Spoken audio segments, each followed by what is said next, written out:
ਸਦੀਆਂ ਤੋਂ ਹੀ ਸੰਗੀਤ ਰੂਹ ਦੀ ਖੁਰਾਕ ਰਿਹਾ ਹੈ ਤੇ ਗੱਲ ਕਰੀਏ ਜੇ ਸੁਰੀਲੇ ਕੰਠ ਦੀ ਤੇ ਸੁਰੀਲੇ ਕੰਠ ਦੇ ਨਾਲ ਸੰਗੀਤ ਹੋਰ ਵੀ ਖੂਬਸੂਰਤ ਹੋ ਜਾਂਦਾ ਹੈ ਤੇ ਅਜਿਹੀ ਸੁਰੀਲੀ ਕੰਠ ਦੀ ਮਲਿਕਾ ਸਰਬਜੀਤ ਕੌਰ ਅੱਜ ਪੰਜਾਬ ਵਨ ਟੀਵੀ ਦੇ ਸਟੂਡੀਓ ਦੇ ਵਿੱਚ ਸਾਡੇ ਨਾਲ ਨੇ ਜਿਨ੍ਹਾਂ ਨੇ ਆਪਣੀ ਲੋਕ ਗਾਇਕੀ ਦੇ ਨਾਲ ਪੰਜਾਬੀ ਮਾਂ ਬੋਲੀ ਦੀ ਸੇਵਾ ਕੀਤੀ। ਬਹੁਤ ਬਹੁਤ ਇਹਨਾਂ ਦਾ ਪੰਜਾਬ ਵਨ ਟੀਵੀ ਦੇ ਸਟੂਡੀਓ ਦੇ ਵਿੱਚ ਪ੍ਰੋਗਰਾਮ ਜੀ ਆਇਆਂ ਨੂੰ ਦੇ ਵਿੱਚ ਸਵਾਗਤ ਕਰਦੇ ਹਾਂ। ਬਹੁਤ ਬਹੁਤ ਤੁਹਾਡਾ ਵੈਲਕਮ ਕਰਦੇ ਹਾਂ ਅਸੀਂ। ਮਿਹਰਬਾਨੀ ਜੀ, ਥੈਂਕ ਯੂ, ਤੁਸੀਂ ਮੈਨੂੰ ਯਾਦ ਕੀਤਾ।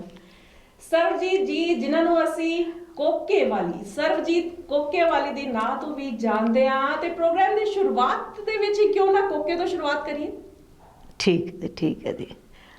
ਹਾਂ, ਕੋਕਾ ਕੜਵਾ ਦੇਵੇ ਮਾਇਆ ਕੋਕਾ ਵੇਹਾਣੀਆਂ, ਕੋਕਾ ਕੜਵਾ ਦੇਵੇ ਮਾਇਆ ਕੋਕਾ, ਗਲੀ ਗਲੀ ਵਣਜਾਰਾ ਫਿਰਦਾ ਦੇਂਦਾ ਫਿਰਦਾ ਹੋਕਾ, ਲੈ ਜੋ ਕੋਕਾ ਵੇਹਾਣੀਆਂ, ਕੋਕਾ ਕੜਵਾ ਦੇਵੇ ਮਾਇਆ ਕੋਕਾ ਵੇਹਾਣੀਆਂ, ਕੋਕਾ ਕੜਵਾ ਦੇਵੇ ਮਾਇਆ ਕੋਕਾ। बेहद खूबसूरत आवाज ते वाकई ये आवाज पंजाब दी पहचान है। सरबजीत जी बहुत बहुत साडे वालों तुहानू प्यार ते शुरुआत दे विच ही ये तुहाडे तो मैं जरूर पूछांगी कि कोके तो बाद तुसी किन्ने कोके लए।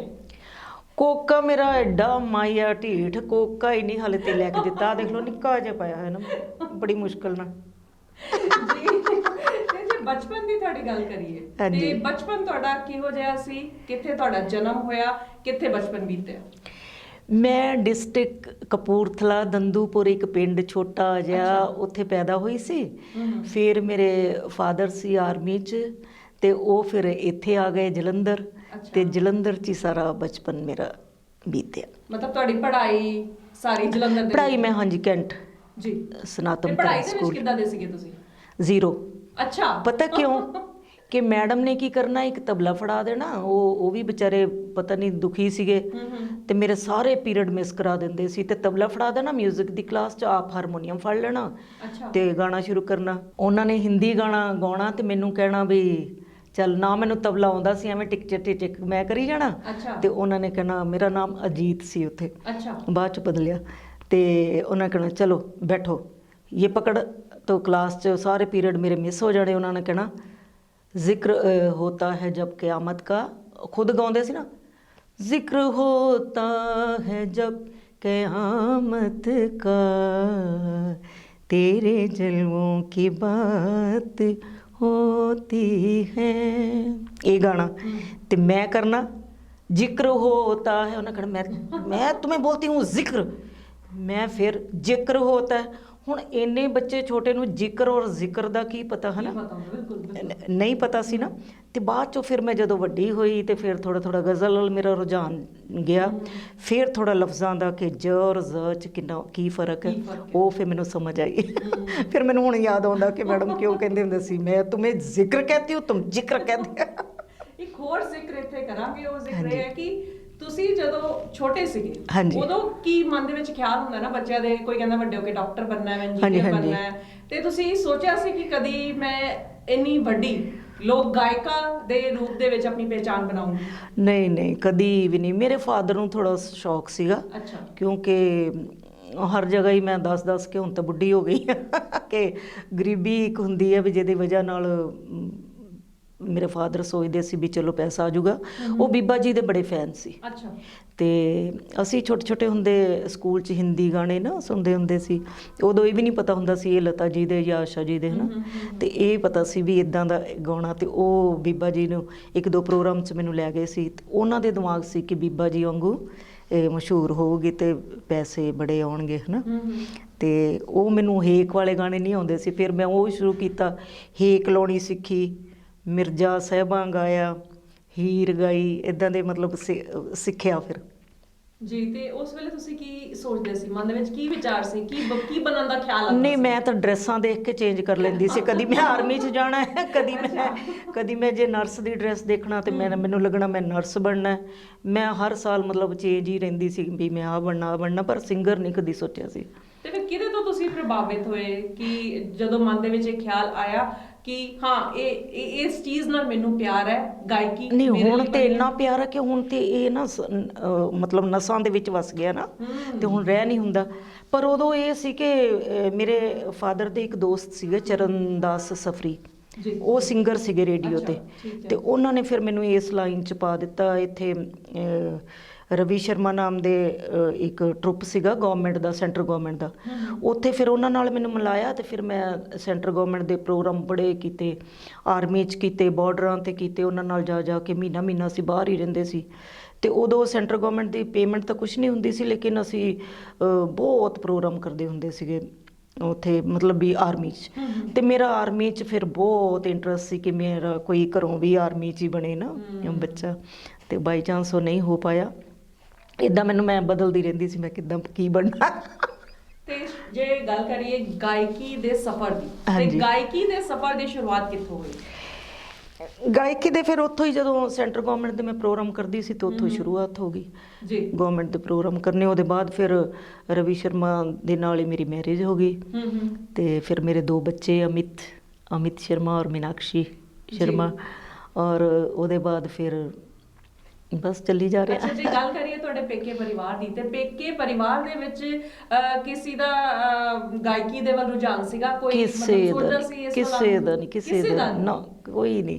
ਅੱਛਾ, ਅਸੀਂ 6 ਭੈਣ ਭਰਾ ਸੀ, ਤੇ ਉਹ ਪਹਿਲਾਂ ਜ਼ਮਾਨੇ 'ਚ ਸਾਲ ਬਾਅਦ ਹੀ ਨਿਆਣੇ ਹੋ ਜਾਂਦੇ ਨਾ, ਤੇ ਮੇਰੇ ਵੀ, ਮੈਂ ਵੀ ਛੋਟੀ ਜਿਹੀ ਸੀ ਜਦੋਂ ਮੇਰੇ ਮਦਰ ਦੀ ਡੈਥ ਹੋ ਗਈ, ਪਰ ਉਹ ਨਿੱਕੇ ਨਿਆਣੇ ਦੇਖੇ ਆ, 3 ਭਰਾ ਛੋਟੇ ਸੀਗੇ, ਤੇ ਮੈਂ ਵੱਡੀ ਭੈਣ ਤੋਂ ਮਤਲਬ ਫਿਰ ਵਿੱਚ ਵੀ 2-3 ਬੱਚੇ ਡੈਥ ਹੋਈ, ਤੇ ਬਚਦੇ ਨਹੀਂ ਸੀਗੇ ਬੱਚੇ। ਤੇ ਫਿਰ ਮੇਰੀ ਮਦਰ ਗਏ ਉੱਥੇ ਰਾਮ ਤੀਰਥ, ਫਿਰ ਉੱਥੇ ਉਹਨਾਂ ਦੇ ਆਸ਼ੀਰਵਾਦ ਨਾਲ ਫਿਰ 3 ਭਰਾ ਮੇਰੇ ਛੋਟੇ ਫਿਰ ਬਾਅਦ 'ਚੋਂ ਬਚੇ ਜੀ। ਤੇ ਹੁਣ ਉਹ ਇੱਕ ਤਾਂ ਹੈ ਨਹੀਂ, 2 ਮੇਰੇ ਭਰਾ ਹੈਗੇ ਛੋਟੇ ਆ ਜੀ। ਤੇ ਮਤਲਬ ਗਾਇਕੀ ਵੱਲ ਜਿਹੜਾ ਰੁਝਾਨ ਕਿਸੇ ਦਾ ਨਹੀਂ। ਤੇ ਅੱਗੇ ਉਹ ਜੇ ਤੁਹਾਡੇ ਬੱਚਿਆਂ ਦੀ ਗੱਲ ਕਰੀਏ, ਕਿ ਉਹ ਸ਼ੌਂਕ ਰੱਖਦੇ ਨੇ? ਹਾਂ, ਮੇਰਾ ਬੇਟਾ ਪ੍ਰੋਡਿਊਸਰ ਹੈ ਹੁਣ, ਉਹ ਹੀ ਸਾਰਾ ਕਰਦਾ ਹੈ ਮੇਰਾ, ਜਿੰਨਾ ਵੀ ਗਾਣਾ ਗੂਣਾ ਕੱਢਦਾ ਹੈ ਬਚਪਨ ਤੋਂ ਹੀ ਉਹੀ ਕੱਢਦਾ ਪਿਆ ਮੇਰਾ ਗਾਣਾ। ਤੇ ਉਹ ਮਿਊਜ਼ਿਕ ਡਾਇਰੈਕਟਰ ਵੀ ਹੈ, ਤੇ ਕੰਪੋਜ਼ ਵੀ ਆਪ ਕਰਦਾ, ਐਡੀਟਿੰਗ ਵੀ ਆਪ ਕਰਦਾ, ਸਾਰਾ ਕੁਝ ਆਲ ਰਾਊਂਡਰ ਹੈ ਮੇਰਾ ਬੇਟਾ। ਅੱਛਾ, ਉਹ ਕਰਦਾ ਹੈ ਜੀ। ਤੇ ਜੇ ਗੱਲ ਕਰੀਏ ਰੇਡੀਓ ਦੇ ਸਫ਼ਰ ਦੀ, ਤੇ ਰੇਡੀਓ ਦਾ ਸਫ਼ਰ ਤੁਹਾਡਾ ਕਦੋਂ ਸ਼ੁਰੂ ਹੋਇਆ? ਮੈਂ ਬਚਪਨ 'ਚ ਜਦੋਂ ਨਾ ਯੂ ਵਾਣੀ 'ਚ ਗਾਉਂਦੀ ਸੀਗੀ, ਛੋਟੀ ਜਿਹੀ ਹੁੰਦੇ ਨਾ, ਉਹ ਪਹਿਲਾਂ ਅੰਕਲ ਯੂ ਵਾਣੀ 'ਚ ਲੈ ਗਏ, ਉਹਦੇ ਬਾਅਦ ਫਿਰ ਸ਼ਰਮਾ ਜੀ ਨਾਲ ਮਿਲਾਇਆ ਉਹਨਾਂ ਨੇ, ਤੇ ਯੂ ਵਾਣੀ 'ਚ ਮੈਂ ਛੋਟੇ ਜਿਹੇ ਹੁੰਦੇ 2, ਇੱਕ ਗਜ਼ਲ ਤੇ ਇੱਕ ਗੀਤ ਉਹਨਾਂ ਨੇ ਅੰਕਲ ਨੇ ਕਰਾਈ ਸੀਗੀ, ਉਹ ਗਾਇਆ, ਤੇ ਉਹਦੇ ਬਾਅਦ ਫਿਰ ਮੈਂ ਜਰਨਲ ਦੀ ਐਡੀਸ਼ਨ ਦਿੱਤੀ ਜੀ। ਤੇ ਤੁਹਾਡੀ ਪਹਿਚਾਨ ਬਣ ਗਿਆ ਫੋਕ ਦਾ? ਹਾਂ, ਕੋਕਾ ਤੇ ਘੋੜੀ। ਕੋਕਾ ਤੇ ਘੋੜੀ। ਤੇ ਜੇ ਕੋਕਾ ਦਾ ਅਸੀਂ ਸੁਣ ਲਿਆ, ਹਾਂਜੀ, ਤੇ ਹੁਣ ਵਾਰੀ ਹੈ ਘੋੜੀ ਦੀ। ਘੋੜੀ ਨਾ, ਉਦੋਂ ਮੇਰਾ ਬੇਟਾ ਛੋਟਾ ਜਿਹਾ ਸੀ ਜੀ, ਤੇ ਉਦੋਂ ਮੈਂ ਸੁਣੀ, ਸਾਡੇ ਘਰ ਕੋਈ ਆਏ ਸੀਗੀਆਂ ਮਤਲਬ ਵਧਾਈ ਮੰਗਣ, ਤੇ ਉਹਨਾਂ ਤੋਂ ਸੁਣੀ, ਤੇ ਉਹ ਗਾ ਕੇ ਚਲ ਗਏ, ਉਹ ਕਿਸੇ ਹੋਰ ਤਰੀਕੇ ਨਾਲ ਗਾ ਗਏ, ਤੇ ਮੈਂ ਥੋੜਾ ਜਿਹਾ ਉਹਨਾਂ ਦਾ ਨਾ ਉਹ ਲੈ ਲਿਆ। ਮੈਂ ਇੱਦਾਂ ਕਰਦੀ ਸੀ, ਦੂਸਰਿਆਂ ਨੂੰ ਸੁਣ ਕੇ ਫਿਰ ਆਪਣਾ ਕੁਝ ਵਿੱਚ ਪਾ ਲੈਂਦੀ ਸੀ, ਤੇ ਉਹ ਚਲੇ ਗਏ, ਤਾਂ ਮੈਨੂੰ ਬੋਲ-ਬਾਲ ਤਾਂ ਪਤਾ ਹੀ ਨਹੀਂ ਲੱਗਾ ਵੀ ਕੀ ਉਹਨਾਂ ਨੇ ਕਿਹਾ ਕੀ ਨਹੀਂ। ਤੇ ਮੇਰੀ ਮਦਰ ਇਨ ਲੋ ਜਿਹੜੇ ਨਾ, ਉਹਨਾਂ ਨੂੰ ਮੈਂ ਕਿਹਾ ਆਪਾਂ ਇਹਦਾ ਕੁਝ ਬਣਾ ਸਕਦੇ ਹਾਂ ਇੱਦਾਂ, ਤੇ ਬੀਜੀ ਕਹਿੰਦੇ ਹਾਂ, ਹੁਣ ਕਿਸੇ ਨੂੰ ਪਤਾ ਵੀ ਨਹੀਂ ਹੋਣਾ, ਜਾਂ ਵੀ ਮੇਰੇ ਮਦਰ ਇਨ ਲੋ ਨੇ 2 ਲਾਈਨਾਂ ਉਹਨਾਂ ਨੇ ਯਾਦ ਕੀਤੀਆਂ, ਮੈਂ ਕਿਹਾ ਇੱਦਾਂ ਕੁਝ ਕਰਦੇ ਸੀ ਨਾ, ਤੇ ਵਿੱਚ ਥੋੜਾ ਮੈਂ ਉਹਨਾਂ ਦਾ ਐਕਸੈਂਟ ਲੈ ਲਿਆ ਕਿ ਉਹ ਕਿਸ ਤਰ੍ਹਾਂ ਗਾ ਰਹੀਆਂ ਸੀ, ਤੇ ਉਹ ਫਿਰ ਬਣੂ ਕੇ ਇੱਦਾਂ ਹੀ ਜੋੜ ਜਾੜ ਕੇ ਮੈਂ ਘੋੜੀ ਗਾ ਦਿੱਤੀ, ਤੇ ਉਹ ਇੰਨੀ ਮਸ਼ਹੂਰ ਹੋ ਗਈ, ਮੈਨੂੰ ਪਤਾ ਹੀ ਨਹੀਂ ਸੀਗਾ, ਇੰਨੀ ਮਕਬੂਲ ਹੋ ਗਈ, ਲੋਕਾਂ ਨੇ ਉਹਨੂੰ ਇੰਨਾ ਪਿਆਰ ਦਿੱਤਾ। ਹਾਂ, ਬਹੁਤ ਜ਼ਿਆਦਾ। ਮੈਨੂੰ ਇੱਦਾਂ ਨਹੀਂ ਪਤਾ ਸੀ ਕਿ ਜਿਹੜਾ ਅਸੀਂ ਬਣਾ ਰਹੇ ਹਾਂ ਨਾ ਬੈਠ ਕੇ ਆਪੇ ਹੀ, ਵੀ ਇੱਦਾਂ ਕਰਦੇ, ਉਹ ਇੱਦਾਂ ਕਰਦੀਆਂ ਸੀ ਨਾ, ਇੱਦਾਂ ਮੈਂ। ਤੇ ਉਹ ਫਿਰ ਮਾਮਲਾ ਗੜਬੜ 'ਚ ਸੁਣ ਲਈ ਉਹਨਾਂ ਨੇ, ਪਹਿਲੀ ਫਿਲਮ ਸੀ ਮੇਰੀ ਮਾਮਲਾ ਗੜਬੜ, ਤੇ ਉਹ ਜਿਹੜੇ ਪ੍ਰੋਡਿਊਸਰ ਸੀ ਉਹਨਾਂ ਨੇ ਸੁਣ ਲਈ, ਤੇ ਉਹ ਕਹਿੰਦੇ ਇਹਨੂੰ ਇੱਕ ਨਵੇਂ ਤਰੀਕੇ ਨਾਲ ਵਿੱਚ ਬੋਲੀਆਂ ਪਾ ਕੇ ਤੇ ਅਸੀਂ ਉਹ ਕਰਦੇ ਹਾਂ, ਤੇ ਉਹ ਉਹਦੇ 'ਚ ਗਾਣ ਨਾਲ ਹੋਰ ਵੀ ਜ਼ਿਆਦਾ ਮਸ਼ਹੂਰ ਹੋ ਗਈ। ਤੇ ਉਹਦੇ ਬਾਅਦ ਮੈਂ ਫਿਰ ਘੋੜੀ ਕਰਕੇ ਮੈਂ ਅਮਰੀਕਾ, ਕੈਨੇਡਾ, ਮੈਨੂੰ ਇੰਨਾ ਪਿਆਰ ਲੋਕਾਂ ਨੇ ਦਿੱਤਾ ਕਿ ਹਾਲੇ ਤੱਕ ਮੇਰੀ ਝੋਲੀ ਮਤਲਬ ਛੋਟੀ, ਇੰਨਾ ਪਿਆਰ ਹੈ, ਮੇਰੀ ਝੋਲੀ ਛੋਟੀ ਹੈ। ਤੇ ਫਿਰ ਕਿਉਂ ਨਾ ਘੋੜੀ ਇੱਥੇ ਵੀ ਹੋ ਜਾਏ? ਜ਼ਰੂਰ। ਜਦੋਂ ਲੱਗਿਆ ਵੀਰਾ ਤੈਨੂੰ ਮਾਈਆਂ ਵੇ, ਜਦੋਂ ਲੱਗਿਆ ਵੀਰਾ ਤੈਨੂੰ ਮਾਈਆਂ ਵੇ, ਤੇਰੀ ਮਾਂ ਨੂੰ ਮਿਲਣ ਵਧਾਈਆਂ ਵੇ, ਲਟਕੇ ਦੇ ਵਾਲ ਸੁਨੇ ਦੇ, ਸੋਹਣਿਆ ਵੀਰਾ ਮੈਂ ਤੈਨੂੰ ਘੋੜੀ ਚੜੇ ਨੀ, ਜਦੋਂ ਚੜਿਆ ਵੀਰਾ ਘੋੜੀ ਵੇ, ਜਦੋਂ ਚੜਿਆ ਵੀਰਾ ਘੋੜੀ ਵੇ, ਤੇਰੇ ਨਾਲ ਭਰਾਵਾਂ ਦੀ ਜੋੜੀ ਵੇ, ਲਟਕਦੇ ਵਾਲ ਸੁਨੇ ਦੇ, ਸੋਹਣਿਆ ਵੀਰਾ ਮੈਂ ਤੈਨੂੰ ਘੋੜੀ ਚੜੇ ਨੀ। ਇਹਨੂੰ ਫਿਰ ਮੈਂ ਰਿਦਮ ਚ ਲਿਆਂਦਾ, ਰਿਦਮ ਚ ਲਿਆਂਦਾ, ਫਿਰ ਜ਼ਿਆਦਾ ਅੱਛਾ ਲੱਗਾ ਹੈ ਨਾ। ਕਰਦਾ ਕਿ ਤੁਸੀਂ ਇਦਾਂ ਹੀ ਗਾਉਂਦੇ ਜਾਓ ਤੇ ਅਸੀਂ ਸੁਣਦੇ ਜਾਈਏ। ਤੇ ਇੱਥੇ ਇੱਕ ਗੱਲ ਕਰਨੀ ਬਣਦੀ ਹੈ ਕਿ ਤੁਹਾਡੀ ਨਜ਼ਰ ਦੇ ਵਿੱਚ ਲੋਕ ਗੀਤ ਕੀ ਹੈ? ਮੇਰੇ ਖਿਆਲ ਨਾਲ ਕਿ ਇਹਦਾ ਜਵਾਬ ਸਭ ਤੋਂ ਵਧੀਆ ਤੁਸੀਂ ਦੇ ਸਕਦੇ ਹੋ। ਲੋਕ ਗੀਤ ਇੱਦਾਂ ਹੈ ਕਿ ਲੋਕ ਗੀਤਾਂ ਦਾ ਕੋਈ ਪਤਾ ਨਹੀਂ ਹੈ ਕਿਹਨੇ ਗਾਇਆ ਕਿਹਨੇ ਨਹੀਂ। ਗਾਂ ਗਾਂ ਜਿਹੜੇ ਆਰਟਿਸਟ ਉਹ ਗਾਉਂਦੇ ਜਾਂਦੇ ਆ। ਹੁਣ ਜਿੱਦਾਂ ਮੈਂ ਘੋੜੀ ਦੀ ਕਾਰਡ ਕੱਢੀ ਹੈ ਨਾ, ਤੇ ਹੁਣ ਮੇਰੇ ਬਾਅਦ ਕਈ ਲੋਕਾਂ ਨੇ ਗਾਇਆ, ਤੇ ਹੁਣ ਪਤਾ ਥੋੜੀ ਹੈ ਕਿ ਮੈਂ ਗਾਇਆ। ਉਹ ਫਿਰ ਜਿਨ੍ਹਾਂ ਨੇ ਗਾਇਆ ਉਹਦਾ ਹੀ ਉਹ ਗਾਣਾ ਹੋ ਜਾਂਦਾ ਹੈ ਨਾ। ਤੇ ਲੋਕ ਗੀਤ ਸਾਰੇ ਹੀ ਗਾਉਂਦੇ ਆ, ਹੁਣ ਲੋਕ ਗੀਤ ਬਣ ਗਿਆ। ਲੋਕ ਗੀਤ ਬਣਦਾ ਕਿਵੇਂ? ਬਣਦਾ ਇੱਦਾਂ ਹੀ ਹੈ ਕਿ ਇੱਥੋਂ ਕੁੜੀ ਵਿਆਹੀ ਗਈ, ਦੂਸਰੇ ਪਿੰਡ ਚਲੀ ਗਈ, ਉੱਥੇ ਬਹਿ ਕੇ ਜੇ 2 ਲਾਈਨਾਂ ਗਾਤੀਆਂ, ਉੱਥੇ ਦੀ ਕੁੜੀ ਨੇ 2 ਗਾਤੀਆਂ ਆਪਣੀਆਂ, ਤੇ ਵਿਚਾਰ ਰਲ ਕੇ ਇੱਦਾਂ ਹੀ ਲੋਕ ਗੀਤ ਬਣ ਜਾਂਦਾ। ਪਤਾ ਹੀ ਨਹੀਂ ਲੱਗਦਾ ਕਿਹਨੇ ਗਾਇਆ ਕਿਹਨੇ ਨਹੀਂ। ਜੀ ਬਿਲਕੁਲ ਠੀਕ, ਬੜੀ ਖੂਬਸੂਰਤ ਤੁਸੀਂ ਗੱਲ ਕਰ ਰਹੇ ਹੋ। ਤੇ ਤੁਸੀਂ ਬਹੁਤ ਸਾਰੇ ਸਟੇਜ ਸ਼ੋਜ਼ ਕੀਤੇ ਹੈ ਨਾ? ਹਾਂਜੀ ਹਾਂਜੀ, ਬੜੇ ਸਾਰੇ ਮੁਲਕਾਂ ਦੇ ਵਿੱਚ ਤੁਸੀਂ ਕੀਤੇ, ਇੰਡੀਆ ਦੇ ਵਿੱਚ ਨਹੀਂ, ਬਾਹਰ ਤੁਸੀਂ ਬਹੁਤ ਵਾਰ ਗਏ, ਬੜੇ ਸਟੇਜ ਸ਼ੋਜ਼ ਹੋਏ। ਕਿੱਥੇ ਕਿੱਥੇ ਹੋਏ ਪਹਿਲੇ ਤਾਂ ਇਹੀ ਤੁਹਾਡੇ ਤੋਂ ਜਾਣਦੇ ਆ। ਮੈਂ ਅਮਰੀਕਾ, ਕੈਨੇਡਾ, ਸਿੰਗਾਪੁਰ, ਬੈਂਕਾਕ, ਇੱਦਾਂ ਮਤਲਬ ਕਾਫੀ ਜਗ੍ਹਾ ਤੁਹਾਡੇ ਸਟੇਜ ਸ਼ੋਅ। ਤੇ ਕਿਸੇ ਸਟੇਜ ਸ਼ੋਅ ਦੇ ਨਾਲ ਤੁਹਾਡੀ ਕੋਈ ਬੜੀ ਹੀ ਪਿਆਰੀ ਜੀ ਯਾਦ ਜੁੜੀ ਹੋਵੇ? ਨੇ ਬਹੁਤ ਸਾਰੀਆਂ ਯਾਦਾਂ ਨੇ। ਮੈਂ ਜਦੋਂ ਕੋਕਾ ਗਾਇਆ ਸੀ ਪਹਿਲਾਂ ਗਈ, ਤੇ ਉੱਥੇ ਇੱਕ ਮਸੀਹ ਕਰਕੇ ਆਏ ਸੀ, ਉਹ ਪਹਿਲਾਂ ਮੈਨੂੰ ਗਿਫਟ ਦੇ ਗਏ, ਉਹਦੇ ਬਾਅਦ ਪ੍ਰੋਡਿਊਸਰਾਂ ਦੇ ਘਰ, ਤੇ ਫਿਰ ਮੈਂ ਉਹਨਾਂ ਨੇ ਸ਼ੋਅ ਦੇਖਿਆ। ਸ਼ੋਅ ਦੇਖਿਆ ਤੇ ਫਿਰ ਉਹ ਇੰਨੇ ਫੈਨ ਹੋ ਗਏ ਕਿ ਉਹ ਮੈਂ ਕਿਸੇ ਹੋਰ ਦੇ ਘਰ ਗਈ ਉੱਥੇ ਡਿਨਰ ਤੇ, ਉਹ ਪਤਾ ਨਹੀਂ ਕਿੱਥੋਂ ਲੱਭਦੇ ਲਵਾਉਂਦੇ ਮੇਰੇ ਕੋਲ ਉੱਥੇ ਆ ਗਏ। ਤੇ ਮੈਂ ਉਹਨਾਂ ਨੂੰ ਜਿਹੜੇ ਘਰ ਦੇ ਸੀ, ਜਿਨ੍ਹਾਂ ਦੇ ਘਰ ਅਸੀਂ ਬੈਠੇ ਉੱਦਾਂ ਹੀ ਡਿਨਰ ਤੇ ਆਪਣਾ ਗਾ ਵਜਾ ਰਹੇ ਸੀ, ਤੇ ਉਹ ਬਾਹਰ ਖੜੇ, ਤੇ ਉਹ ਕਹਿੰਦੇ ਜੀ ਅਸੀਂ ਮਿਲਣਾ ਉਹਨਾਂ ਨੂੰ। ਤੇ ਮੈਂ ਕਿਹਾ ਵੀ ਮੈਨੂੰ ਕਿਹਨੇ ਮਿਲਣਾ ਇੱਥੇ ਹੈ ਨਾ। ਤੇ ਜਦੋਂ ਉਹ ਅੱਗੇ ਆਏ ਤੇ ਉਹ ਕਹਿੰਦੇ ਅੰਦਰ ਵਾੜ ਲਓ ਜੀ ਸਾਨੂੰ, ਅਸੀਂ 1 ਮਿੰਟ ਬਸ ਗੱਲ ਹੀ ਕਰਨੀ ਆ। ਤੇ ਮੈਂ ਦੇਖ ਕੇ ਉਹਨਾਂ ਨੂੰ ਮੈਂ ਕਿਹਾ ਵੀ ਇਹ ਤਾਂ ਉੱਥੇ, ਮੈਂ ਕਿਹਾ ਭਾਜੀ ਤੁਸੀਂ ਉੱਥੇ ਆਏ ਸੀਗੇ? ਕਹਿੰਦੇ ਹਾਂ 1 ਮਿੰਟ ਅੰਦਰ ਤੇ ਵਾੜੋ। ਮੈਂ ਕਿਹਾ ਅੱਛਾ ਜੀ। ਉਹ ਜਦੋਂ ਆ ਗਏ ਤੇ ਉਹ ਕਹਿੰਦੇ ਕਮਰੇ 'ਚ ਆਇਓ, ਤੇ ਮੈਂ ਘਬਰਾ ਗਈ, ਮੈਂ ਕਿਹਾ ਕਮਰੇ 'ਚ ਕੀ ਕਰਾਂ। ਜਦੋਂ ਗਏ ਨਾ ਅੰਦਰ ਨੂੰ ਕਮਰੇ 'ਚ, ਜਿਨ੍ਹਾਂ ਦੇ ਘਰ ਅਸੀਂ ਸੀ, ਕਹਿੰਦੇ ਜਾਓ ਜਾਓ ਕੋਈ ਨਹੀਂ ਅਸੀਂ ਹੈਗੇ। ਤੇ ਜਦੋਂ ਕਮਰੇ 'ਚ ਗਏ ਤੇ ਉਹਨਾਂ ਨੇ ਨਾ ਇੱਦਾਂ ਕੱਢਿਆ ਇੱਕ ਪਾਊਚ ਜਿਹਾ ਛੋਟਾ ਜਿਹਾ, ਤੇ ਉਹਦੇ 'ਚ ਮੈਨੂੰ ਨਾ ਕਹਿੰਦੇ ਜਾ ਤੁਹਾਡੇ ਲਈ ਗਿਫਟ ਲੈ ਕੇ ਆਏ। ਮੈਂ ਕਿਹਾ ਜੀ ਤੁਸੀਂ ਉੱਥੇ ਮੈਨੂੰ ਗਿਫਟ ਦੇ ਤਾਂ ਦਿੱਤਾ ਸੀਗਾ, ਵੀ ਇਹ ਕਿਉਂ? ਕਹਿੰਦੇ ਦਰਅਸਲ ਭੈਣ ਜੀ ਅਸੀਂ ਨਾ 3-4 ਦਿਨ ਤੋਂ ਨਾ ਕੈਨੇਡਾ ਫਿਰਦੇ ਆ, ਤੁਹਾਡੇ ਐਡਾ ਵੱਡਾ ਕੋਕਾ ਪਵਾ ਕੇ ਭੇਜਣਾ ਚਾਹੁੰਦੇ ਸੀ, ਵੱਡਾ ਸਾਰਾ, ਤੇ ਕੋਕਾ ਸਾਨੂੰ ਲੱਭਿਆ ਨਹੀਂ, ਤੇ ਆ ਹੁਣ ਅਸੀਂ ਨਾ ਟੌਪਸ ਲੈ ਆਏ ਆ, ਤੇ ਇਹ ਕਬੂਲ ਕਰੋ। ਤੇ ਉਹ ਮੇਰੀ ਯਾਦ ਨਾ ਇੰਨੀ ਹੈ, ਮੈਂ ਹਰ ਜਗ੍ਹਾ ਸੁਣਾਉਂਦੀ ਹਾਂ ਵੀ ਬੜੇ ਪਿਆਰ ਨਾਲ, ਦੇਖੋ ਕਿੰਨੇ ਪਿਆਰ ਨਾਲ ਉਹਨਾਂ ਨੇ ਮੈਨੂੰ ਗਿਫਟ ਦਿੱਤਾ। ਹਾਂ ਹਾਂਜੀ ਹਾਂਜੀ, ਬਹੁਤ ਸਾਰਾ ਪਿਆਰ। ਤੁਹਾਡਾ ਆਪਣਾ ਖਾਦਿਮ ਜੁਲਰ, ਵਿਆਹ ਹੋਵੇ ਪੁੱਤ ਦਾ ਜਾਂ ਫਿਰ ਹੋਵੇ ਧੀ ਦਾ, ਆਪਣਿਆਂ ਦਾ ਪਿਆਰ ਤੇ ਵਿਸ਼ਵਾਸ, ਤੁਹਾਡਾ ਆਪਣਾ ਖਾਦਿਮ ਜੁਲਰ। ਪਿਆਰ ਹੋਵੇਗਾ ਤੁਹਾਡਾ ਤੇ ਵਿਸ਼ਵਾਸ ਹੋਵੇਗਾ ਸਾਡਾ। ਜੇਕਰ ਤੁਸੀਂ ਵੀ ਚਾਹੁੰਦੇ ਹੋ ਆਪਣੀ ਜ਼ਿੰਦਗੀ 'ਚ ਹੀਰੇ ਵਰਗੀ ਚਮਕ, ਚਾਹੁੰਦੇ ਹੋ ਕੀਮਤੀ ਪਲਾਂ ਨੂੰ ਖੂਬਸੂਰਤ ਬਣਾਉਣਾ, ਤਾਂ ਫਿਰ ਜਲਦੀ ਪਹੁੰਚੋ ਖਾਦਿਮ ਜੁਲਰ, ਜਿੱਥੇ ਤੁਹਾਨੂੰ ਨਵੇਂ ਡਿਜ਼ਾਈਨਸ ਦੇ ਨਾਲ ਮਿਲਣਗੇ ਪਿਓਰ ਤੇ ਖੂਬਸੂਰਤ ਗਹਿਣੇ। ਸ਼ੁੱਧਤਾ ਤੇ ਭਰੋਸੇ ਦਾ ਨਾਂ ਹੈ ਸਿਰਫ ਤੇ ਸਿਰਫ ਖਾਦਿਮ ਜੁਲਰ।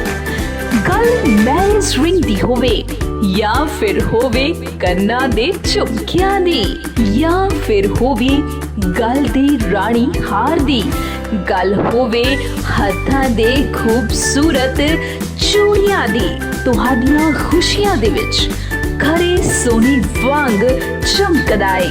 ਖਾਦਿਮ ਜਿਊਲਰ ਹਰ ਪ੍ਰਕਾਰ ਦੇ ਗਹਿਣਿਆਂ ਦੀ ਇੱਕ ਵੱਡੀ ਰੇਂਜ ਤੇ ਅਨਬਲੀਵੇਬਲ ਪ੍ਰਾਈਸ। ਤਾਂ ਫਿਰ ਹੈ ਨਾ ਖੁਸ਼ਖਬਰੀ। ਰਿਸ਼ਤਿਆਂ ਦੀਆਂ ਤੰਦਾਂ ਨੂੰ ਸੁਨਹਿਰੀ ਅਤੇ ਪਿਆਰ ਭਰੀਆਂ ਗੰਢਾਂ ਦੇਣ ਦੇ ਲਈ ਖਾਦਿਮ ਜਿਊਲਰ ਆਪ ਦੀ ਸੇਵਾ ਦੇ ਵਿੱਚ ਹਾਜ਼ਰ ਹੈ। ਰਿਸ਼ਤਿਆਂ ਦੀ ਬੁੱਕਲ ਨੂੰ ਹੋਰ ਮਜ਼ਬੂਤ ਕਰਨ ਦੇ ਲਈ ਹਮੇਸ਼ਾ ਤਿਆਰ ਤੁਹਾਡਾ ਆਪਣਾ ਖਾਦਿਮ ਜਿਊਲਰ। ਖਾਦਿਮ ਜਿਊਲਰ ਦੀ ਵੰਨ-ਸੁਵੰਨਤਾ ਤੁਹਾਡੇ ਰਿਸ਼ਤਿਆਂ ਨੂੰ ਪਿਆਰ ਭਰੇ ਰੰਗ ਦੇ ਵਿੱਚ ਹਮੇਸ਼ਾ ਤੁਹਾਡੇ ਨਾਲ। ਵੈਰਾਈਟੀ ਅਤੇ ਕੁਆਲਿਟੀ ਦੇ ਨਾਲ ਕੋਈ ਸਮਝੌਤਾ ਨਹੀਂ। ਹਮੇਸ਼ਾ ਆਪਣੇ ਪਿਆਰਿਆਂ ਦੀ ਸੇਵਾ ਦੇ ਵਿੱਚ ਹਾਜ਼ਰ। ਆਪਣੇ ਚਾਵਾਂ, ਉਮੰਗਾਂ ਤੇ ਖੁਸ਼ੀਆਂ ਨੂੰ ਪੂਰਾ ਕਰਨ ਦੇ ਲਈ ਪਹੁੰਚੋ ਆਪਣੇ ਸਭ ਤੋਂ ਪੁਰਾਣੇ ਤੇ ਸਭ ਤੋਂ ਪਪੂਲਰ ਜਿਊਲਰ, ਜਿਸ ਦਾ ਨਾਮ ਹੈ ਖਾਦਿਮ ਜਿਊਲਰ। ਤੁਹਾਡੇ ਆਪਣੇ ਸ਼ਹਿਰ ਸੈਕਰਾਮੈਂਟੋ 7386 ਸਟਾਰਟਨ boulevard, suite L, Sacramento 95823। Punjab 1 TV ਤੇ ਅਸੀਂ ਸਰਬਜੀਤ ਕੌਰ ਜੀ ਨਾਲ ਲਗਾਤਾਰ ਗੱਲਬਾਤ ਕਰ ਰਹੇ ਹਾਂ ਤੇ ਇਹਨਾਂ ਤੋਂ ਪੁੱਛਦੇ ਹਾਂ ਕਿ ਇਹਨਾਂ ਦਾ ਆਪਣਾ ਪਸੰਦੀਦਾ ਗੀਤ ਕਿਹੜਾ ਹੈ। ਮੇਰੇ ਪਸੰਦੀਦੇ ਗੀਤ ਨਾ ਮਹੀਨੇ ਬਾਅਦ ਬਦਲ ਜਾਂਦੇ। ਅੱਛਾ। ਕਿਉਂਕਿ ਜਦੋਂ ਨਵਾਂ ਗਾਉਂਦੀ ਹਾਂ ਮੈਂ ਫਿਰ ਉਹ ਪਸੰਦ ਹੋ ਜਾਂਦਾ। ਪਿੱਛੇ ਜੇ ਮੈਂ ਹੁਣ ਕੀਤਾ ਸੀਗਾ ਇੱਕ ਸੈਡ Song, ਯਾਦ ਕਰੇਗਾ ਵੇ ਕਦੇ ਯਾਦ ਕਰੇਗਾ ਮੇਰੀਆਂ ਮੁਹੱਬਤਾਂ ਯਾਦ ਕਰੇਗਾ ਮੇਰੀਆਂ ਮੁਹੱਬਤਾਂ। ਕੀ ਬਾਤ ਹੈ। ਯਾਦ ਕਰੇਗਾ ਪੈਣਗੇ ਵਿਛੋੜੇ ਤੈਨੂੰ ਫੇਰ ਪਤਾ ਲੱਗੂ, ਹਾਏ ਫੇਰ ਪਤਾ ਲੱਗੂ ਪੈਣਗੇ ਵਿਛੋੜੇ ਤੈਨੂੰ ਫੇਰ ਪਤਾ ਲੱਗੂ, ਰੋ ਰੋ ਕੇ ਫਰਿਆਦ ਕਰੇਗਾ। ਵਾਹ। ਵੇ ਕਦੇ ਯਾਦ ਕਰੇਗਾ। ਬਹੁਤ ਖੂਬ, ਬਹੁਤ ਖੂਬ। ਜੇ ਗੱਲ ਇਹ ਕਰੀਏ ਕਿ ਤੁਸੀਂ ਇਹ ਵਧੀਆ ਗਾਇਕੀ ਔਰ ਇੰਨੀ ਵਧੀਆ ਗਾਇਕੀ ਕਿੱਥੋਂ ਸਿੱਖੀ? ਇਹ ਗੋਡ ਗਿਫਟਡ ਹੀ। ਪਹਿਲਾਂ ਤਾਂ ਮੈਨੂੰ ਤੁਹਾਨੂੰ ਦੱਸਦਾ ਕਿ ਮੈਂ ਬਿਲਕੁਲ ਨਹੀਂ ਸਿੱਖੀ ਸੀ ਔਰ ਮੈਨੂੰ ਉਦੋਂ ਪ੍ਰੋਡਿਊਸਰਾਂ ਨੇ ਮੈਡਮ ਨੂਰ ਜਹਾਂ ਜੀ ਦੇ ਗਾਣੇ ਗਵਾਏ ਫਿਲਮਾਂ 'ਚ। ਅੱਛਾ। ਤੇ ਉਹ ਮੈਂ ਸੁਣਦੀ, ਹੁਣ ਜਦੋਂ ਇੰਟਰਵਿਊ ਸੁਣਦੀ ਆ ਵਿਹਲੇ ਹੋ ਕੇ, ਉਦੋਂ ਟਾਈਮ ਨਹੀਂ ਲੱਗਦਾ ਸੀ ਤੇ ਮੈਂ ਨੂਰ ਜਹਾਂ ਜੀ ਦੀਆਂ ਇੰਟਰਵਿਊਆਂ, ਉਹਨਾਂ ਨੇ ਕਿਹਾ ਕਿ ਜਦੋਂ ਮੈਂ ਕੋਕਾ ਵੀ ਗਾਇਆ ਸੀ ਨਾ ਤੇ ਇੱਕ ਵਾਰੀ ਉਹਨਾਂ ਨੇ ਫਿਰ ਉਹ ਮੇਰਾ ਕੋਕਾ ਦੀ ਵੀ ਗੱਲ ਕੀਤੀ ਸੀ, ਘੋੜੀ ਦੀ ਵੀ, ਤੇ ਮੈਨੂੰ ਲੋਕ ਦੱਸਦੇ ਹੁੰਦੇ ਸੀ ਵੀ ਤੁਹਾਡੇ ਨੂਰ ਜਹਾਂ ਜੀ ਨੇ ਮਤਲਬ ਕੋਕੇ ਦੇ ਕੀਤੇ। ਤਾਂ ਉਹਨਾਂ ਨੇ ਵੀ ਫਿਰ ਇੱਕ ਗਾਣਾ ਗਾਇਆ ਸੀ, ਹਾਣੀਆਂ ਵੇ ਮੈਨੂੰ ਕੋਕਾ ਲਿਆ ਦੇ, ਨੱਕ ਵਿੱਚ ਪੈ ਕੇ ਜਿਹੜਾ ਲਿਸ਼ਕਾ ਮਾਰੇ ਵੇ ਮੈਨੂੰ ਕੋਕਾ ਲਿਆ ਦੇ, ਹਾਣੀਆਂ ਵੇ ਮੈਨੂੰ ਕੋਕਾ ਲਿਆ ਦੇ। ਮਤਲਬ ਏਦਾਂ ਏਦਾਂ ਉਹਨਾਂ ਨੇ ਵੀ ਫਿਰ ਕੋਕਾ ਸੁਣ ਕੇ ਉੱਥੇ ਦੇ ਮਿਊਜ਼ਿਕ ਡਾਇਰੈਕਟਰ ਨੇ ਏਦਾਂ ਗਾਣੇ ਬਣਾਏ ਹਨਾ ਕੋਕੇ ਤੋਂ। ਅੱਛਾ। ਫਿਰ ਘੋੜੀ ਦੀ ਵੀ ਮੈਂ ਤਾਰੀਫ ਸੁਣੀ ਤੇ ਮੈਨੂੰ ਨੂਰ ਜਹਾਂ ਜੀ ਅਸੀਂ ਜਦੋਂ ਸੁਣਦੇ ਹੁੰਦੇ ਸੀ ਨਾ ਪਹਿਲਾਂ ਰੇਡੀਓ ਤੇ, ਉਦੋਂ ਇੰਨੇ TV ਵਗੈਰਾ ਬਾਅਦ 'ਚ ਹੀ ਆਇਆ, ਰੇਡੀਓ ਹੀ ਸੁਣਦੇ ਹੁੰਦੇ ਸੀ ਤੇ ਉੱਤੇ ਏਰੀਅਲ ਲੱਗਾ ਹੁੰਦਾ ਸੀਗਾ ਉਹ ਤੇ TV ਤੇ ਮਾੜਾ ਮਾੜਾ ਸੁਣਨਾ ਤੇ ਉਹ ਪਾਕਿਸਤਾਨ ਸੁਣਨਾ ਹਨਾ ਜੀ ਜੀ। ਤੇ ਉਦੋਂ ਫਿਰ ਉਹਨਾਂ ਦੇ ਗਾਣੇ ਸੁਣਦੇ ਹੁੰਦੇ ਸੀ, ਰੇਡੀਓ ਤੇ ਜ਼ਿਆਦਾ ਸੁਣਦੇ ਸੀ ਤੇ ਉਹ ਵੀ ਉਦਾਂ ਹੀ ਕਾਪੀ ਕਰਦੇ ਰਹੀਦਾ ਸੀਗਾ। ਤੇ ਮੈਨੂੰ ਉਹਨਾਂ ਦਿਨਾਂ 'ਚ ਜਦੋਂ ਮੈਨੂੰ ਇਹ ਵੀ ਨਹੀਂ ਪਤਾ ਹੁੰਦਾ ਸੀ ਕਿ ਪਹਿਲਾ ਕਾਲਾ ਤੇ ਦੂਜਾ ਕੀ ਹੁੰਦਾ, ਕਿਉਂਕਿ ਜਿੱਥੇ ਹੱਥ ਰੱਖ ਦੇਣਾ ਤੇ ਮੈਂ ਗਾਉਣਾ ਸ਼ੁਰੂ ਕਰ ਦੇਣਾ, ਗੋਡ ਗਿਫਟਡ। ਤੇ ਮੈਂ ਜਦੋਂ ਹੁਣ ਦੇਖਦੀ ਆ ਕਿ ਮੈਂ ਉਦੋਂ ਗਾਣੇ ਗਾਏ ਹੋਏ ਨੂਰ ਜਹਾਂ ਜੀ ਦੇ ਫਿਲਮਾਂ 'ਚ ਮੈਨੂੰ ਪ੍ਰੋਡਿਊਸਰਾਂ ਨੇ ਗਵਾਏ ਤੇ ਮੈਂ ਉਦੋਂ ਗਾਏ ਹੋਏ ਆ ਜਦੋਂ ਮੈਨੂੰ ਇਹ ਨਹੀਂ ਪਤਾ ਹੁੰਦਾ ਸੀ ਪਹਿਲਾ ਕਾਲਾ ਕੀ ਹੁੰਦਾ ਦੂਜਾ ਕੀ। ਅੱਛਾ। ਉਹਦੇ ਬਾਅਦ ਫਿਰ ਜਦੋਂ ਮੈਨੂੰ ਫਿਲਮਾਂ ਮਿਲਣੀਆਂ ਸ਼ੁਰੂ ਹੋ ਗਈਆਂ ਨਾ ਫਿਰ ਮੈਂ ਥੋੜਾ ਬਹੁਤਾ ਸਿੱਖਿਆ ਕਿ ਹੁਣ ਗੱਲ ਬਣਨੀ ਨਹੀਂ ਹੈ, ਕੰਮ ਆ ਰਿਹਾ ਤੇ ਸਿੱਖਣਾ ਪੈਣਾ ਹੈ ਜੀ। ਜਿਸ ਤਰ੍ਹਾਂ ਤੁਸੀਂ ਸ਼ੁਰੂਆਤ ਦੇ ਵਿੱਚ ਕਿਹਾ ਕਿ ਜਦੋਂ ਤੁਸੀਂ ਛੋਟੀ ਉਮਰ ਦੇ ਵਿੱਚ ਸੀ ਉਦੋਂ ਤੁਹਾਡੇ ਪਿਤਾ ਜੀ ਨੇ ਸੋਚਿਆ ਕਿ ਮਤਲਬ ਇਸ ਲਾਈਨ ਦੇ ਵਿੱਚ ਜਾਣਾ ਚਾਹੀਦਾ ਹੈ ਤੇ ਪੈਸਾ ਬਹੁਤ ਹੈ ਇਸ ਲਾਈਨ ਦੇ ਵਿੱਚ, ਤੇ ਹੁਣ ਦੀ ਜੇ ਗੱਲ ਕਰੀਏ ਤੇ ਕੀ ਸੋਚ ਹੈ ਜੀ? ਹੁਣ ਪੈਸਾ ਜੀ ਹੁਣ ਇਦਾਂ ਆ ਵੀ ਬਿਰਲੇ ਟਾਟੇ ਨਾਲ ਪਿੱਠ ਲੱਗੀ ਹੈ। ਉਹ ਕਹਿੰਦਾ ਮੈਂ ਅਮੀਰ ਆ, ਮੈਂ ਕਹਿੰਦੀ ਮੈਂ, ਬਸ ਸਾਡੀ ਦੋਨਾਂ ਦੀ ਟੱਕਰ ਚੱਲ ਰਹੀ ਹੈ। ਬੜੀਆਂ ਸੋਹਣੀਆਂ, ਬੜੀਆਂ ਵਧੀਆ ਤੇ ਮਜ਼ਾਕੀਆ ਗੱਲਾਂ ਤੁਸੀਂ ਕਰ ਰਹੇ ਹੋ, ਤੇ ਇਹਦੇ ਤੇ ਗੱਲ ਇਹ ਮੇਰੇ ਮਨ ਦੇ ਵਿੱਚ ਆਉਂਦੀ ਹੈ ਕਿ ਜੀਣ ਲਈ ਕੁਝ ਤਾਂ ਚਾਹੀਦਾ ਹੈ ਨਾ। ਬਿਲਕੁਲ ਬਿਲਕੁਲ, ਪੈਸੇ ਹੈ ਨਹੀਂ ਤੇ ਹੱਸੀ ਬਣਾ। ਤੇ ਕੋਕੇ ਦੀ ਇੱਕ ਹੋਰ ਕਹਾਣੀ ਹੈ ਤੁਹਾਡੀ, ਉਹ ਵੀ ਤੁਸੀਂ ਦਰਸ਼ਕਾਂ ਨੂੰ ਜ਼ਰੂਰ ਦੱਸੋ। ਹਾਂ, ਉਹ ਮੈਂ ਜਦੋਂ ਸ਼ੁਰੂ ਚ ਕੋਕਾ ਗਿਆ ਤੇ ਇੱਕ ਗੰਗਾ ਨਗਰ ਵਾਲਾ ਸੀਗੇ ਜੀ ਜੀ, ਤੇ ਉੱਥੇ ਨਾ ਕੋਈ ਵਾਕਫ ਸੀ ਸਾਡੇ, ਉਹਨਾਂ ਦੇ ਮੈਰਿਜ ਸੀ। ਅੱਛਾ। ਤੇ ਉਹ ਲੈ ਕੇ ਗਏ ਕੋਕਾ, ਮੇਰਾ ਹਾਲੇ ਨਵਾਂ ਹੀ ਆਇਆ ਸੀ, ਰੇਡੀਓ ਤੇ ਮੈਂ ਗਾਇਆ, ਤੇ ਉਹਦੇ ਬਾਅਦ ਫਿਰ ਮੈਂ ਫਿਲਮ 'ਚ ਵੀ ਗਾਇਆ। ਉਦੋਂ ਤਾਂ ਹਾਲੇ ਫਿਲਮਾਂ 'ਚ ਨਹੀਂ ਗਾਇਆ ਸੀ, ਉੱਦਾਂ ਹੀ ਮੈਂ ਗਾਇਆ, ਤੇ ਉੱਥੇ ਉਹਨਾਂ ਨੂੰ ਚੰਗਾ ਬੜਾ ਲੱਗਾ। ਮੈਂ ਆਪ ਵੀ ਛੋਟੀ ਜਿਹੀ ਸੀ ਉਦੋਂ, ਤੇ ਗਾਇਆ ਤੇ ਚੰਗਾ ਬੜਾ ਲੱਗਾ। ਤੇ ਉਹ ਹੋਰ ਕੋਈ ਮੈਨੂੰ ਗਾਣੇ ਵੀ ਘੱਟ ਹੀ ਆਉਂਦੇ ਸੀ, ਉਹ ਦੁਬਾਰਾ ਕਹੀ ਜਾਣ, ਉਹ ਸੁਣਾਓ ਸੀ ਦੁਬਾਰਾ, ਫਿਰ ਮੈਂ ਕੋਕਾ ਸੁਣਾਤਾ, ਫਿਰ ਕਹਿੰਦੇ ਦੁਬਾਰਾ ਸੁਣਾਓ, ਫਿਰ ਮੈਂ ਤੀਜੀ ਵਾਰੀ ਵੀ ਕੋਕਾ ਸੁਣਾਤਾ। ਮੈਂ ਕਿਹਾ ਕੋਕਾ ਹੀ ਸੁਣੀ ਜਾਂਦੇ। ਉਹਦੇ ਬਾਅਦ ਨਾ ਜਦੋਂ ਪ੍ਰੋਗਰਾਮ ਖਤਮ ਹੋ ਗਿਆ ਤੇ ਉਹ ਨਾ ਅਸੀਂ ਤੁਰਨ ਲੱਗੇ ਤੇ ਡਰ ਵੀ ਬੜਾ ਲੱਗਦਾ ਹੁੰਦਾ ਸੀ। ਜੀ ਆਰਟਿਸਟਾਂ ਨੂੰ ਤੰਗ ਵੀ ਬਹੁਤ ਕਰਦੇ ਨਾ, ਏਦਾਂ ਕਰਨਾ ਨਹੀਂ ਚਾਹੀਦਾ ਵੈਸੇ। ਤੇ ਉਧਰਲੇ ਪਾਸੇ ਦੇਖਿਆ ਮੈਂ ਇੱਕ ਜੀਪ 'ਚ ਭਰੇ ਹੋਈ ਜੀਪ। ਅੱਛਾ। ਤੇ ਸਾਡੇ ਮਗਰ ਆ ਗਏ, ਉਹਨਾਂ ਦੀ ਬੰਦੂਕਾਂ ਰੱਖੀਆਂ ਹੋਈਆਂ ਜੀਪ 'ਚ। ਡਰ ਜਾਂਦਾ ਬੰਦਾ ਦੇਖ ਕੇ। ਆਹੋ, ਤੇ ਉਹ ਬੰਦੇ ਐ ਉੱਚੇ ਲੰਬੇ ਏਡੇ, ਤੇ ਸਾਡੀ ਕਾਰ ਦੇ ਮਗਰ, ਸਾਡੇ ਕੋਲ ਐਂਬੈਸਡਰ ਹੁੰਦੀ ਸੀ। ਅੱਛਾ। ਤੇ ਸਾਡੇ ਕਾਰ ਦੇ ਮਗਰ ਲਾਤੇ, ਤੇ ਮੇਰੇ ਹਸਬੈਂਡ ਨਾ ਇਧਰਲੇ ਪਾਸੇ ਬੈਠੇ, ਤੇ ਇੱਕ ਕੁੜੀ ਹੋਰ ਗਾਉਂਦੀ ਸੀ ਨਾਲ, ਉਹ ਨਾਲ ਬੈਠੀ ਸੀ, ਤੇ ਉਹਦਾ ਬੱਚਾ ਛੋਟਾ ਜਿਹਾ ਸੀ, ਉਹਨੂੰ ਅਸੀਂ ਛੱਡ ਕੇ ਗਏ ਸੀ। ਤੇ ਉਹਨਾਂ ਨੇ ਆ ਕੇ ਨਾ ਅੱਗੇ ਗੱਡੀ ਲਾਤੀ। ਅੱਛਾ। ਅੱਗੇ ਗੱਡੀ ਲਾਤੀ ਤੇ ਅਸੀਂ ਡਰ ਗਏ ਬੜੇ। ਕਹਿੰਦੇ ਜੀ ਇਦਾਂ ਆ ਕਿ ਰਾਤ ਨੂੰ ਖਾੜਾ ਇੱਕ ਹੋਰ ਲਾਉਣਾ, ਖਾੜਾ ਕਹਿੰਦੇ ਹੁੰਦੇ ਸੀ। ਅੱਛਾ। ਤੇ ਅਸੀਂ ਕਿਹਾ ਵੀ, ਮੇਰੇ ਹਸਬੈਂਡ ਕਹਿੰਦੇ ਵੀ ਅਸ ਬੱਚਾ ਛੋਟਾ ਛੱਡ ਕੇ ਆਏ ਵੀ ਅਸੀਂ ਨਹੀਂ। ਮੈਂ ਕਹਿਤਾ ਜੀ, ਮੈਂ ਕਿਹਾ ਜੀ ਅਸੀਂ ਨਹੀਂ ਪ੍ਰੋਗਰਾਮ ਕਰਨਾ, ਵੀ ਬੱਚਾ ਛੋਟਾ ਆ ਤੇ ਅਸੀਂ ਛੱਡ ਕੇ ਆਏ ਆ। ਕਹਿੰਦੇ ਅੱਛਾ। ਉਹ ਮੁੜ ਗਏ ਤੇ ਇੱਕ ਸ਼ਰਾਰਤੀ ਵੀ ਵਿੱਚ ਹੀ ਹੁੰਦੇ ਨਾ, ਤੰਗ ਕਰਨ ਨੂੰ। ਅਸੀਂ ਥੋੜਾ ਜਿਹਾ ਅੱਗੇ ਗਏ ਤੇ ਉਹ ਫੇਰ ਤੁਰੇ, ਤੇ ਅਸੀਂ ਏਦਾਂ ਪਿੱਛੇ ਦੇਖੀਏ ਤੇ ਦੇਖਿਆ ਜਦੋਂ, ਤੇ ਉਹ ਮਗਰ ਆ ਰਹੇ, ਤੇ ਅਸੀਂ ਹੋਰ ਡਰ ਗਏ। ਕਿਹਾ ਹੁਣ ਕੀ ਗੱਲ ਹੋ ਗਈ ਹੈ ਨਾ। ਤੇ ਜਦੋਂ ਉਹਨਾਂ ਨੇ ਫੇਰ ਆ ਕੇ ਗੱਡੀ ਲਾਤੀ, ਤੇ ਕਹਿੰਦੇ ਏਦਾਂ ਆ ਜੀ, ਇੱਕ ਵਾਰੀ ਕੋਕਾ ਫੇਰ ਸੁਣਾਓ। ਮੈਂ ਕਿਹਾ ਭਾਜੀ ਤੁਸੀਂ ਉੱਥੇ ਇੰਨੀ ਵਾਰੀ ਕੋਕਾ ਸੁਣਿਆ ਤੇ ਹੁਣ ਫੇਰ ਕੋਕਾ? ਕਹਿੰਦੇ ਹਾਂਜੀ।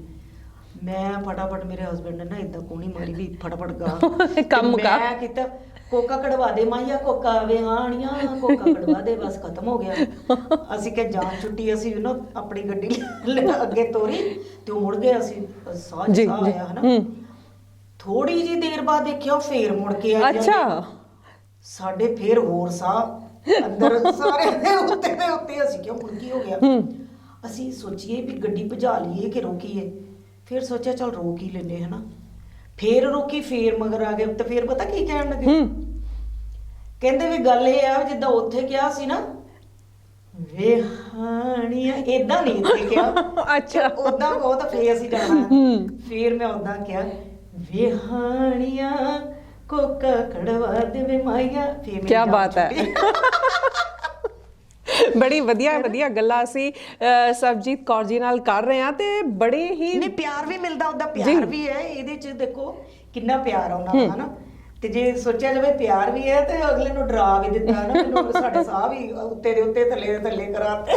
ਅਸੀਂ ਸਾਰੇ ਹੀ ਤੁਹਾਨੂੰ ਬਹੁਤ ਪਿਆਰ ਕਰਦੇ ਹਾਂ, ਤੁਹਾਡੇ ਸੁਰੀਲੇ ਕੰਠ ਨੂੰ ਅਸੀਂ ਨਮਨ ਕਰਦੇ ਹਾਂ। ਤੇ ਗੱਲ ਇਹ ਕਰੀਏ ਕਿ ਲੱਕੀ ਕਬੂਤਰੀ ਇੱਕ ਸੀ ਹੈਨਾ, ਅਸੀਂ ਸਾਰੇ ਫੈਨ ਹੋ ਗਏ ਸੀ ਉਹਦੇ। ਹਾਂ, ਉਹ ਵੀ ਗਾਣਾ ਬੜਾ ਮਕਬੂਲ ਹੋਇਆ ਸੀ। ਉਹ ਗਾਣਾ ਬੜਾ ਹੀ ਪਿਆਰ ਉਸ ਗਾਣੇ ਨੂੰ ਮਿਲਿਆ ਸੀਗਾ ਜੀ। ਕਿ ਮੇਰੇ ਨੱਕ ਵਿੱਚ ਨਥਨੀ ਤੇ ਤਨ ਉੱਤੇ ਕਗਰੀ, ਤੇ ਮੇਰੇ ਕੰਨੀ ਪਾ ਦਿਓ ਡੰਡੀਆਂ। ਮੇਰੇ ਨੱਕ ਵਿੱਚ ਨਥਨੀ ਤੇ ਤਨ ਉੱਤੇ ਕਗਰੀ, ਤੇ ਮੇਰੇ ਕੰਨੀ ਪਾ ਦਿਓ ਡੰਡੀਆਂ। ਵਾਹ। ਉਹ ਬੁੱਲੇ ਸ਼ਾਹ ਅਸਾਂ ਯਾਰ ਮਨਾਉਣਾ, ਤੇ ਭਾਵੇਂ ਲੋਕ ਉਡਾਵਣ ਵੰਡੀਆਂ।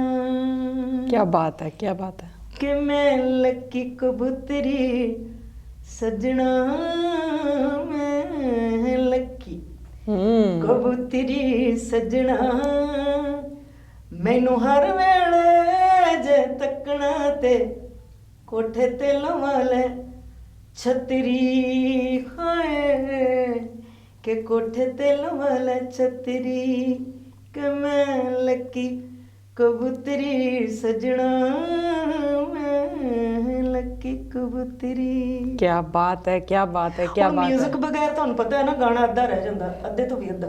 पर ये तो दुगना हो गया। ਅੱਛਾ वाकई तुसी बहुत लकी हो, परमात्मा दी बहुत मेहर रही है।